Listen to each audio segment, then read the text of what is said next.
what happens when we're thinking about Black people being affected by gun violence. All of a sudden you bring that up and they're like, well, that's not the same thing. People want to act like they're different. They want to be like, well, that's not my problem. I'm like, okay, but your fight for gun violence should include us too.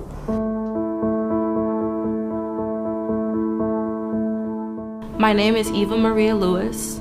I'm a freshman at the University of Pennsylvania. My solution to gun violence is a campaign called Education Emancipation, which provides resources to low-income and predominantly Black and brown schools on the south and west sides of Chicago.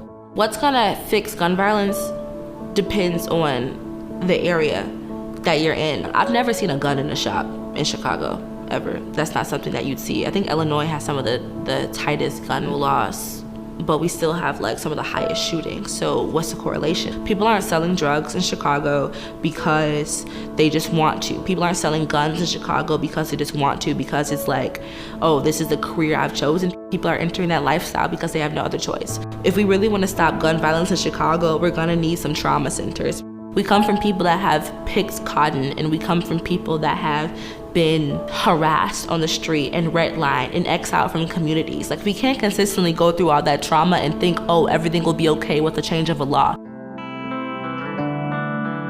Throughout history, for Black and brown people in this country, education has been tied to our liberation. I went to school in high school an hour away from my house because an immediate education that was gonna get me into an Ivy League institution was not available in my community. And that's unacceptable. If education isn't equitable, then we're not gonna end up in the same place. And that's always been true. So for my independent studies senior year, I decided to start this thing called Education Emancipation. The whole goal is to create a scaffold for what an equitable institution looks like. So if the government is failing us, if CPS is failing us in providing us with the resources that will make education equitable compared to schooling being offered on the north side of Chicago, what can the community do in order to bridge that gap? And so I planned this concert, and I had local artists donate their time and talent to performing at it. I went to barbershops, beauty salons. I had this envelope, and I would just walk into the place and be like, hey y'all, my name is Eva. I have this nonprofit. I'm raising money for the school, and the goal is to raise $25,000 so that each kid at the school can have a Chromebook to use in class.